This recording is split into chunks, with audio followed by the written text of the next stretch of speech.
Pole position for Red Bull number 1, which if it's doing poorly, it's not doing that poorly, at least in Verstappen's hands, who will start at the front tomorrow.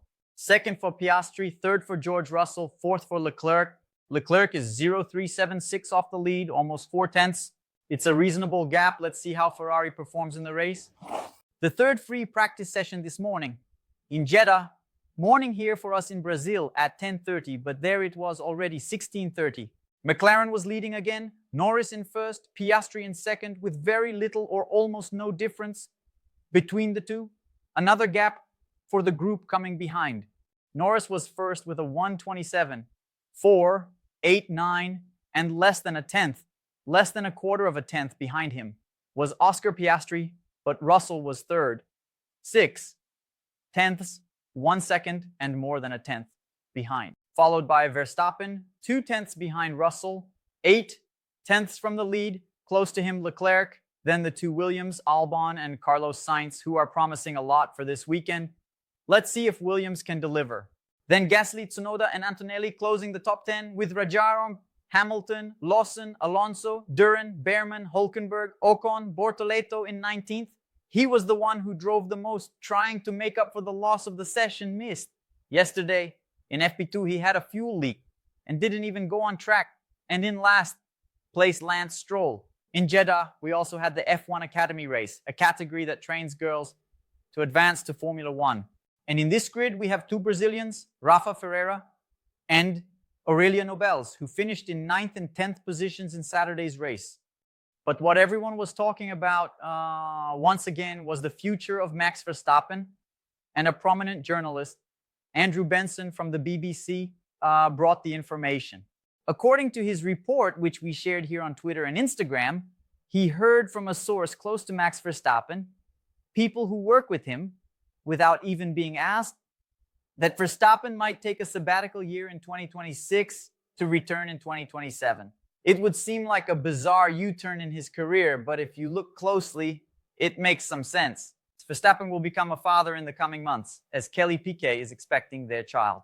And then he could spend that first year close to the family, enjoying the new baby and taking the opportunity to observe who performs well with the radical regulation change we have for next year. Remember that the new regulation brings an entirely new package for the cars. Nothing from now will be carried over, and also a new engine. So the shake-up on the board can be brutal. Those who are doing poorly might do well. Those who are doing well might do poorly, and sometimes committing to a long-term project might not be the best thing. If there's someone, as I mentioned on the Motorsport podcast on Tuesday, who is in a position to hold their cards and keep an eye on what happens to then decide what to do next, it's Max Verstappen. Benson himself said, however, he left a caveat there. So could it be his team playing mind games, that not only with the press, but also with other team leaders to push the narrative, and etc.? Yes. But we have seen champions taking sabbaticals and coming back to win. Niki Lauda and Alain Prost are two great examples. With 29 degrees of ambient temperature, 38 on the asphalt, the qualifying started here at 2 in the afternoon, 8 in the evening over there in Jeddah. The first to start their laps were the two Haas cars, a 29.9 for Ocon, a 29.1 for Behrman. Then came Albon with a 28.8, Hülkenberg with a 29.0, Bortoleto with a 29.4, and then the first of the group in front for some time, Norris with a 28.0, Leclerc with a 28.4. I always mention these times to you, as those familiar with the channel already know, so we can track the progress as the drivers push a bit more and extract that hidden performance. And it's normal for the teams at the back to make more attempts, challenge to see if they can get into Q2. That's why those with performance issues always go out on the track first, like Haas, Sauber, and so on. Verstappen went out and did a 128.1, securing second place. Right after him, Yuki Tsunoda came through with a 128.310, 0.250, roughly a quarter of a second, 2.5 tenths behind Verstappen. Not bad. It's rare for anyone to be that close to the number 1 Red Bull. Russell came in 4th, Antonelli passed and went 7th, but then Oscar Piastri appeared and did the same 1:28.0 as Lando Norris. 0.018, 18 thousandths better. First position, a very tight battle between the McLarens. Hulk in the number 27 Sauber, second attempt, a 1:28.7, 13th position. Hamilton was in the elimination zone, did a 1:28.642. Ďear moved up to provisional 10th position and momentarily escaped despair. With 5 minutes left in Q1, those in the elimination zone were Durand, Lawson, Gasly, Ocon, and Bortoleto. Bortoleto needed to improve by about 6/10 to advance, assuming no one else improved, which would place him roughly at Hülkenberg's time. So, in theory, with the same car, it's possible. Bortoleto went out. I was following through the onboard camera, and he got an excellent slipstream from Max Verstappen, who was finishing his lap, so he followed him down the entire straight. But he made a mistake, overdid it, and spun at turn 1. And then there was no more time to do anything because, although there was time on the clock, the tires had become flat-spotted. You could see that mark because of the spin. Eliminated then Stroll, Doohan, Hülkenberg, Ocon, and Gabriel Bortoleto. Gabriel with his time from the first attempt. Q2 started with the temperature dropping slightly just a bit. It was extremely hot in Saudi Arabia, but anyway, the temperature was a little lower. Albon was the first to set a lap time of 1:28.5. Sainz went through with the same car and did a 10th better. I've said it many times here, Sainz needs to show what he's made of this year. Piastri then did a 1:27.690, almost the best lap of the weekend. But then Verstappen, whom we think this car won't give him a championship chance, did a 1:27.5 and took the first position from McLaren until the other McLaren of Norris did a 1:27.481. That was indeed the best lap of the weekend. But for a Red Bull supposedly in decline, Verstappen being within the same 10th, like that, remains in the championship fight. Yuki Tsunoda went there and secured a 6th position, taking 6/10 off the lead.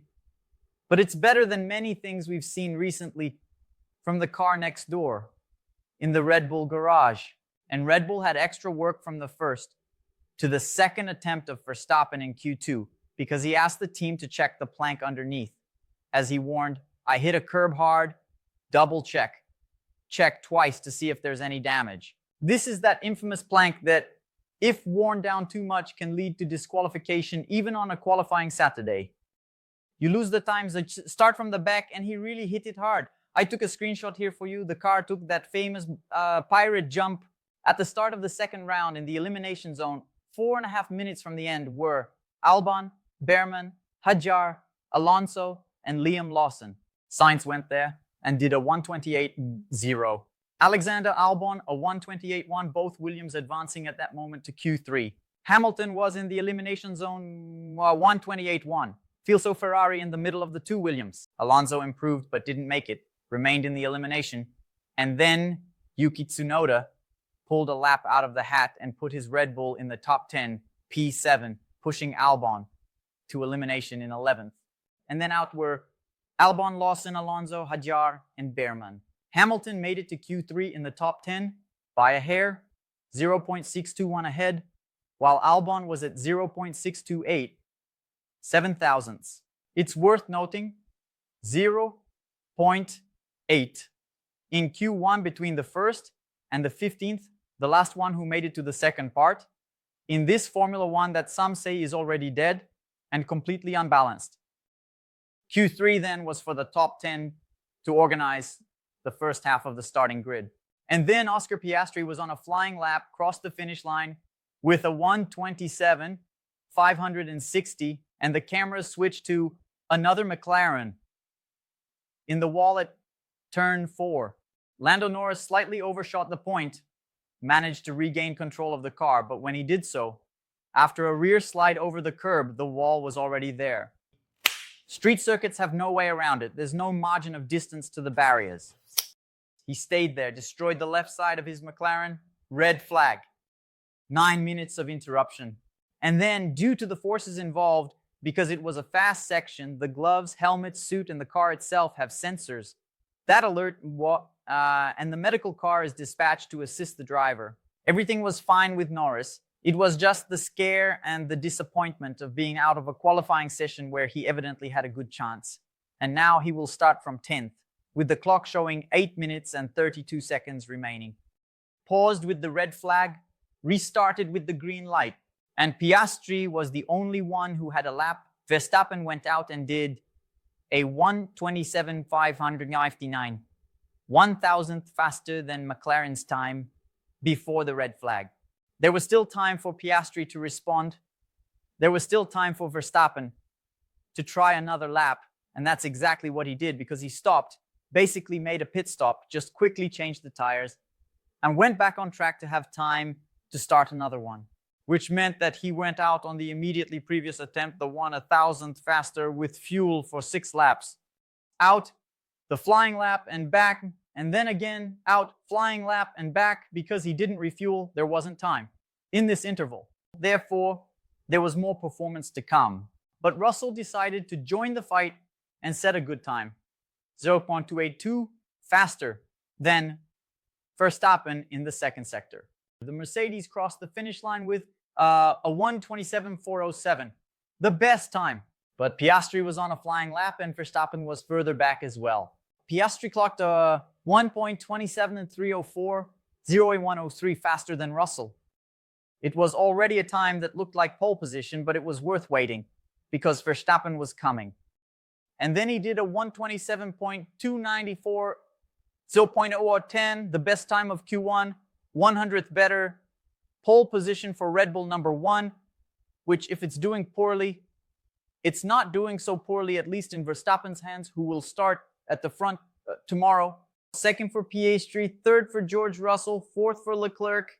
Leclerc is 0.376 off the lead, almost 4/10. It's a reasonable gap. Let's see how Ferrari performs in the race. Fifth for Antonelli, sixth for Carlos Sainz, putting the Williams up front. Seventh for Lewis Hamilton, trailing by half a second behind Leclerc. We are already at the 5th stage. He needs to find that half second soon.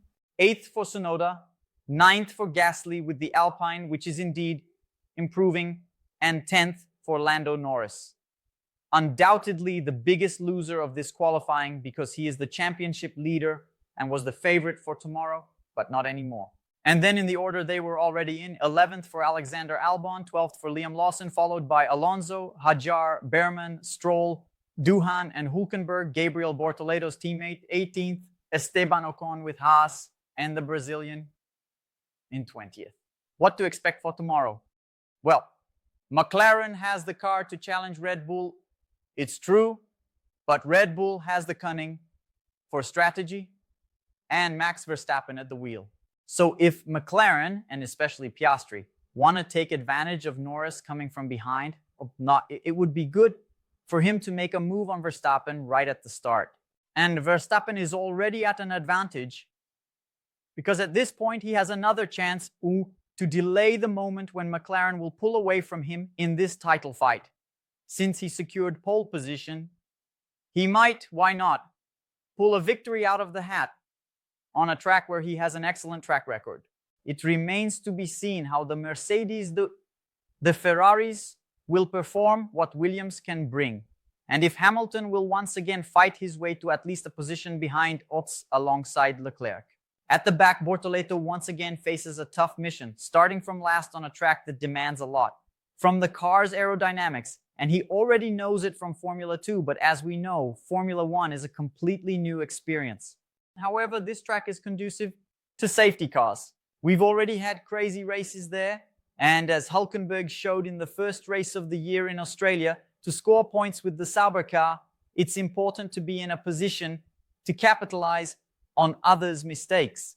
Therefore, I wouldn't miss the Saudi Arabian Grand Prix tomorrow, which starts at 2 in the afternoon, and we'll be live on the Outro Canal project, our parallel second screen broadcast. And I'll leave the link below, pinned in the first comment. The live stream is already set up with Matthias Ornelas doing the commentary, and I'll be providing analysis. Tune in, Dan watch on Band or F1 TV as always. Just lower the volume and listen to us here, monitoring the radios, the race direction, bringing information to you. Deal? We'll meet at 1:45 in the afternoon on our Easter Sunday. Outro Canal. All right? Once the race is over, I rush home, prepare the slides, and meet you again at 6 o'clock in our post-race live stream to read your questions, your super chats, and draw this month's prizes. 3 miniatures from the Formula Collection, 3 books from Gulliver Publishing for our subscribers. There's still time for you to enter. Become a member of the channel. The join or become a member button is right below. There's also a link in the description. Every month we draw 3 miniatures, 3 books, and you always have the benefits in any plan of watching videos in Premiere, and you have priority response in the live streams. Tomorrow, for example, there are 2 on the other channel, which is this channel, for heaven's sake. I'm always here explaining the joking and in the post-race live stream. Deal? So that's it. Yo, have a great Saturday. Take it easy on the chocolate. I don't know. You can eat as much as you want. And don't forget to leave your guess for the podium down here, first, second, and third. Or if you don't want to leave a guess, tell us where you're watching from. Don't want to tell us where you're watching from? Leave a little emoji, a checkered flag, a Brazilian flag, a little trophy, some champagne, an Easter bunny, whatever you want. The algorithm interprets these as engagement and continues distributing our videos across the internet. All right? So that's it. I'll see you here again tomorrow at 1:45 p.m. for our broadcast on another channel. Thanks. Have a great Saturday. Big hug.